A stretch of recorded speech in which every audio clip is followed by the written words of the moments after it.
বেগম খালেদা জিয়ার পক্ষে পুরস্কার গ্রহণ করার জন্য তার নাতনি মিস জাইমা রহমানকে অনুরোধ জানাচ্ছি।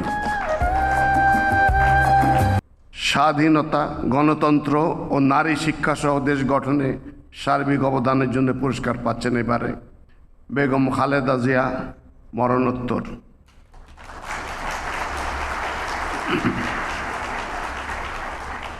বেগম খালেদা জিয়া বাংলাদেশের রাজনৈতিক ইতিহাসের এক অনন্য ব্যক্তিত্ব। তিনি 1946 সালের 15 আগস্ট দিনাজপুর জেলার একটি সম্ভ্রান্ত মুসলিম পরিবারে জন্মগ্রহণ করেন।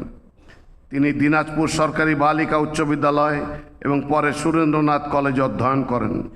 বেগম খালেদা জিয়া বাংলাদেশের প্রথম নারী প্রধানমন্ত্রী ও 3 বারের নির্বাচিত প্রধানমন্ত্রী এবং বাংলাদেশ জাতীয়তাবাদী দল বিএনপির প্রাক্তন চেয়ারপারসন।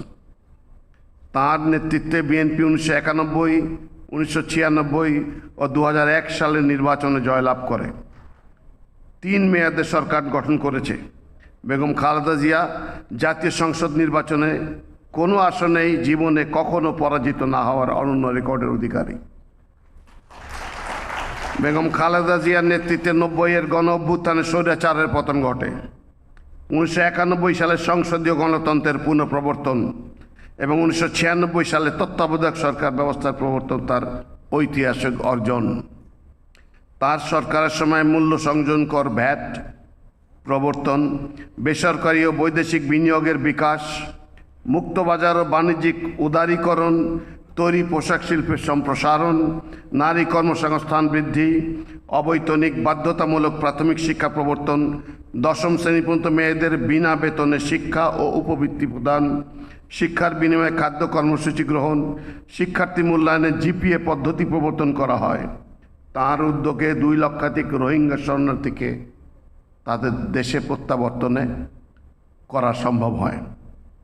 আপসীন নেত্রী বেগম খালেদা জিয়াকে অসংখ্য মিথ্যা মামলা এবং বারবার গ্রেপ্তার ও রাজনৈতিক প্রতিহিংসার শিকার হতে হয়েছে। পতিত ফ্যাসিবাদী সরকার 2018 সালে তাকে পুনরায় গ্রেপ্তার করে। দীর্ঘ কারাবাসে তিনি গুরুতর অসুস্থ হয়ে পড়লেও উন্নত চিকিৎসা থেকে বঞ্চিত রাখা হয়। 2024 সালের জুলাই গণ অভ্যুত্থানের পর তিনি মুক্তি লাভ করেন। 2025 সালের 30 ডিসেম্বর বাংলাদেশের অবিসংবাদিত এই নেত্রী মৃত্যুবরণ করেন। স্বাধীনতা, গণতন্ত্র, মানুষের অধিকার প্রতিষ্ঠা ও নারী শিক্ষা সহ দেশ গঠনের সার্বিক অবদানের স্বীকৃতিস্বরূপ দেশনেত্রী বেগম খালেদা জিয়াকে স্বাধীনতা পুরস্কার 2026-এর মরণোত্তর প্রদান করা হলো।